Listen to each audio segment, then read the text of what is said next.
Hi friends, welcome to Varshith 937 అండి. విగృహ ప్రవేశం photos అండి, మా చెల్లెలు వాళ్ళవి.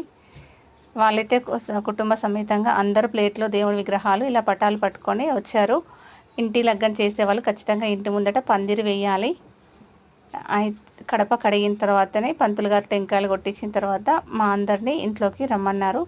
దేవుని కడప కడిగి టెంకాయ కొట్టిన తర్వాత దేవుని విగ్రహాలని లోపల పెట్టమన్నారు. మేము తులసి చెట్లు కూడా తీసుకొచ్చుకున్నాము.